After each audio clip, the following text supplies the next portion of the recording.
Bienvenue à vous sur Ici Beyrouth, c'est une femme, une histoire. J'ai le plaisir de recevoir toutes les semaines des femmes libanaises au parcours remarquable, porteuses d'un projet culturel, social, politique ou économique qui ont un impact au Liban. Notre invitée de la semaine est Diane Assaf, avocate de profession et aussi fondatrice de la page Instagram Law with Diane.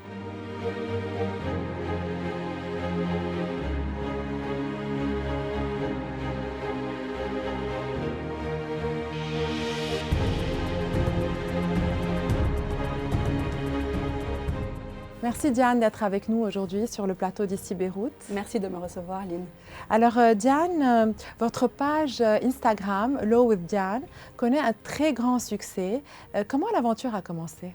En fait, ce qui s'est passé, c'est que lors de l'explosion du 4 août 2020, une de mes meilleures copines, Christelle El Adem, a été tuée alors qu'elle était tranquillement installée dans son appartement à Gemaizé.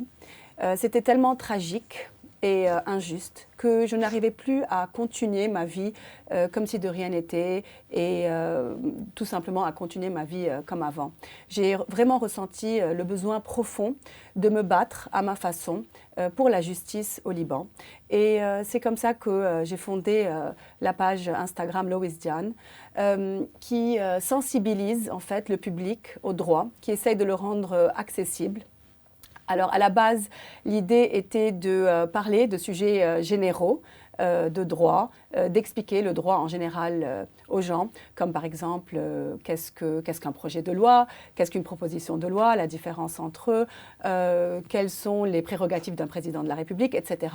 Sauf que malheureusement, l'actualité juridique au Liban bouge tellement à cause de la classe politique vraiment qui viole de manière tellement fréquente et de manière tellement flagrante les lois. Donc mon contenu a naturellement switché et a changé de forme.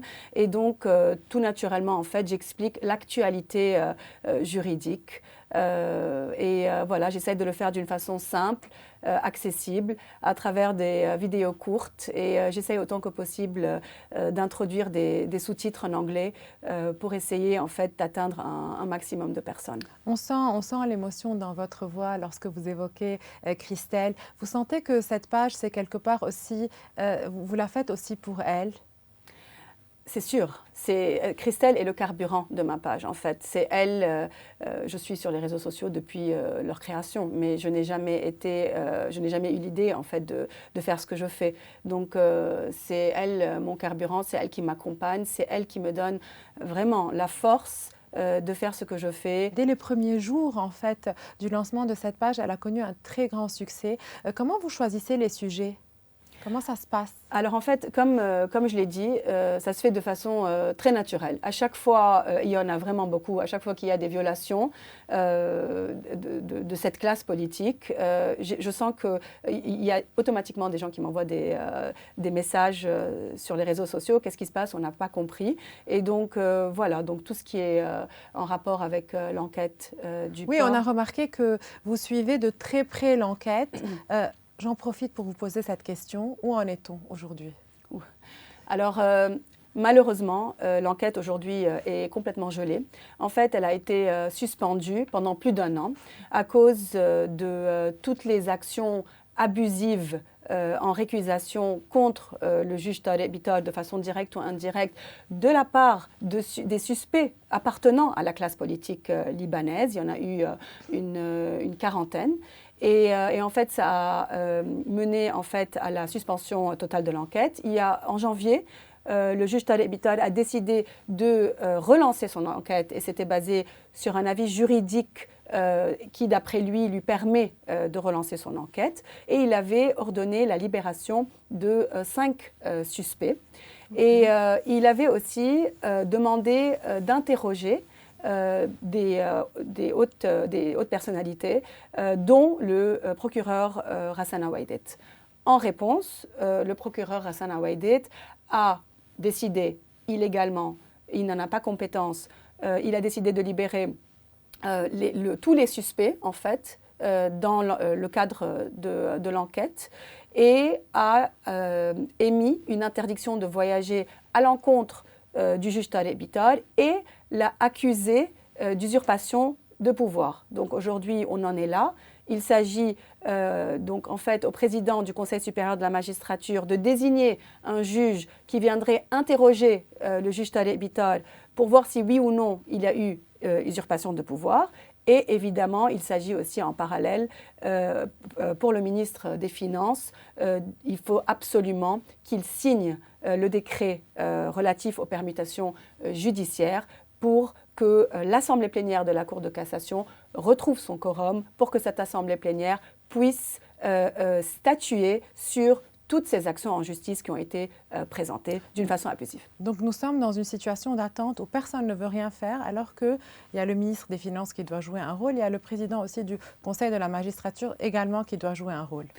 Voilà, en fait, le juge Tarek Bitar veut faire et voudrait faire et a essayé de faire, mais malheureusement, l'ingérence politique est telle qu'il a les mains est complètement nouée, en fait. Mais vous êtes proche des familles des victimes. Est-ce qu'il n'y a pas d'autres méthodes, puisqu'on voit que la situation est bloquée aujourd'hui au Liban, il n'y a pas d'autres moyens, en fait, pour essayer de faire avancer les choses? Le moyen premier et dernier, c'est évidemment via la justice. Évidemment, il y a d'autres moyens tels que amender un certain nombre de règles de façon à ce qu'il n'y ait plus d'immunité qui protège comme maintenant les députés, etc. Et un certain nombre d'amendements qu'il faut absolument apporter aux lois, sauf que aujourd'hui, le Parlement n'est pas en état de légiférer. Il devrait élire un président de la République avant toute autre chose. Donc nous sommes vraiment dans la paralysie totale.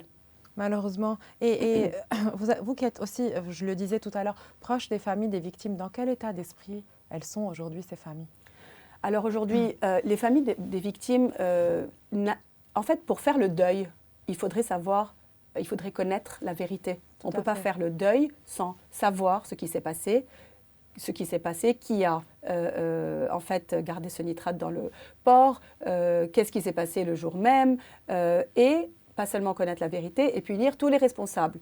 Donc en fait, les victimes, les familles des victimes et tous les blessés, et en fait, tous les Libanais et Libanaises, parce qu'en fait, ce n'est pas moi parce que j'ai perdu un proche. Non, ou tout le monde est concerné, nous avons tous été touchés d'une façon ou d'une autre, voilà. Et nous avons tous le droit de découvrir la vérité. Exactement, et aussi de mettre fin à cette impunité qui dure depuis des décennies. Tous les attentats et les tentatives d'attentats qui se sont passés au Liban, nous n'avons jamais vu un responsable être emprisonné, être derrière les barreaux. Donc aujourd'hui, si nous voulons arriver à reconstruire un État de droit, un État souverain, ça passe vraiment incontournablement par le regain de confiance en le système judiciaire libanais, un système judiciaire qui serait propre et lui aussi indépendant.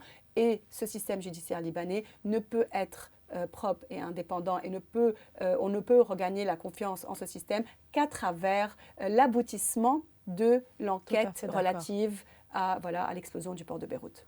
Et d'un point de vue international, il y a du nouveau par rapport à l'enquête? En fait, il est très important que l'aboutissement de l'enquête se fasse vraiment de la part du système libanais, du système judiciaire libanais. Mais évidemment, toute aide internationale serait la bienvenue.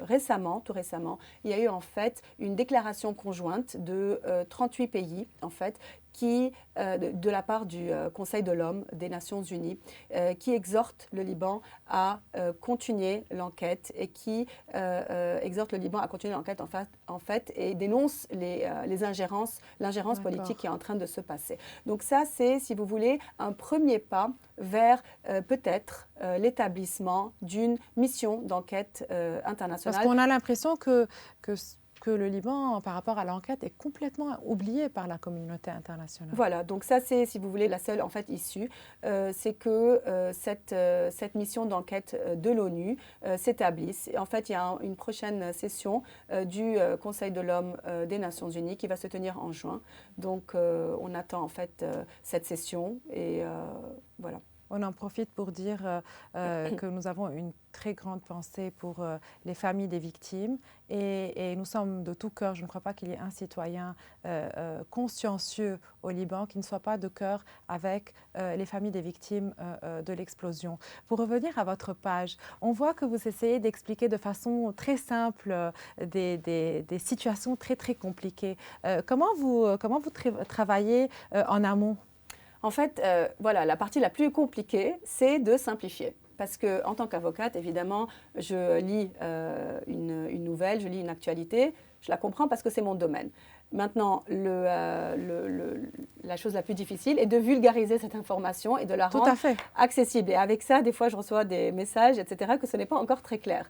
Donc voilà, donc dès qu'il y a une actualité juridique qui se passe, un président de la République dont le terme arrive, dont le mandat arrive à terme, j'explique par exemple qu'est-ce qu'un gouvernement, quelles sont les prérogatives d'un gouvernement qui expédie les affaires courantes. J'essaie de le rendre très simple, très clair. Je fais des vidéos vraiment de 1 à 2 minutes parce que je réalise que l'attention de ceux qui écoutent est très courte. Les personnes n'ont plus envie d'écouter pendant des heures ou de lire énormément. Donc en fait, j'essaie de tout condenser. Je le fais de façon assez authentique. J'ai pas de studio, j'ai pas de micro, rien du tout. C'est le contenu qui compte en fait. L'essentiel, c'est que le message passe. Voilà. Et le message passe très bien, d'où le succès de la page. C'est donc plusieurs heures de préparation par jour pour arriver à 2 minutes sur les réseaux sociaux. Voilà, un petit peu moins. C'est une demi-heure, 1 heure de temps. Quand j'ai le temps, parce qu'en fait, il faut que ça sorte vite. Quand j'ai le temps, j'essaie de me dépêcher pour aussi intégrer les sous-titres en anglais. Parce que même l'arabe parlé par rapport aux expats, etc., c'est beaucoup plus facile pour les expats de lire en anglais plutôt que d'écouter l'arabe. Même si c'est l'arabe quelque part, ça leur permet, en fait, cette page permet aussi aux expatriés de pouvoir suivre de façon simple, en fait, la complexité de la situation libanaise. En fait. Voilà, en fait, pas tout le monde comprend ce qui est dit à la télévision et dans la presse écrite, vu que, naturellement, c'est l'arabe littéraire qui est utilisé. Moi, j'utilise l'arabe parlé, qui, à mon avis, est plus accessible. Est-ce qu'il y a des sujets que vous préférez à d'autres ?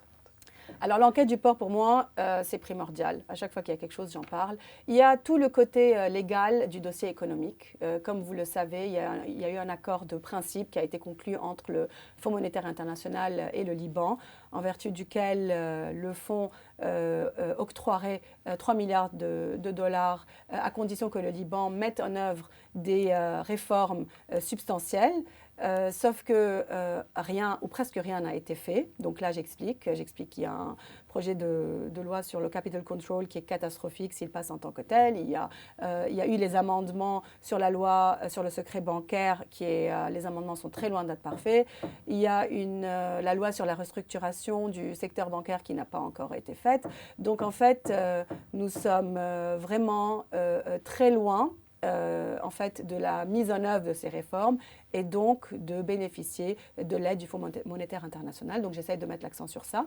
Et évidemment, tout ce qui a trait aux droits des femmes. Donc, très important et oublié malheureusement parce que chaque fois qu'on essaie de parler des droits des femmes, on nous dit qu'il y a d'autres priorités. Voilà. En fait, non, c'est une priorité aussi. Il faut qu'on arrive à une égalité entre les femmes et les hommes au Liban. Donc j'essaie de mettre la lumière sur les amendements à apporter sur certaines lois. Je parle de la nécessité d'adopter une loi civile qui régirait les statuts personnels, etc. C'est notre espoir à tous, en fait. J'aimerais revenir un peu à Christelle et la Fondation. Oui. Donc, vous êtes, à part la page que vous avez lancée et qui connaît le succès dont on vient de parler, il y a la Fondation Christelle Adam qui a été lancée. Est-ce qu'on peut en parler? Voilà, donc en fait...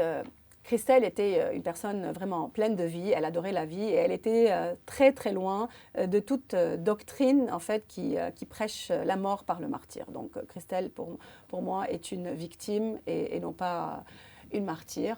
Et comme en fait un des derniers actes qu'elle a effectués sur Terre était qu'elle avait aidé un enfant dans le besoin, elle lui avait offert un ordinateur, en fait, pour qu'il puisse le prendre à l'école. Nous avons décidé, sa famille et ses copines, de créer cette association qui s'appelle Christelle El Adem Foundation, KEAF, qui vise à, en fait, qui lutte, en fait, pour le soutien de l'éducation au Liban à travers le paiement des frais de scolarité, de tout ce qui est d'aider les écoles, en fait, à travers des projets durables, l'installation de panneaux solaires, de créer des bibliothèques dans les écoles. Nous savons que malheureusement au Liban, le secteur de l'éducation a été vraiment très grièvement atteint et il est au bord du gouffre, et ce qui peut être très dangereux, en fait, pour le pays. Exactement. C'est une très belle démarche. Et comment fait-on on va en profiter pour que vous nous expliquiez comment soutenir l'association pour les personnes qui nous regardent, qui nous écoutent et qui ont envie de faire un geste? Donc voilà, il faut rentrer sur le site de Christelle El Adem Foundation ou me contacter et je les guiderai. Sur la célèbre page. Merci beaucoup, Diane Assaf, pour cet émouvant témoignage et aussi cet éclairage sur les avancées de l'enquête concernant l'explosion du port. Merci aussi pour cette page qui connaît un grand succès et qui permet aux Libanais de découvrir leurs droits, très souvent et trop souvent, je dois dire, violés dans le pays. Merci à vous, Lynn, de m'avoir reçue. C'était Diane Assaf pour Une femme, une histoire. Pour des clarifications sur l'actualité juridique au Liban, n'hésitez pas à aller voir sa page Instagram, Law with Diane. Quant à vous, je vous retrouve la semaine prochaine pour Une femme, une histoire. Retrouvez-nous dans l'attente sur notre site web et nos réseaux sociaux.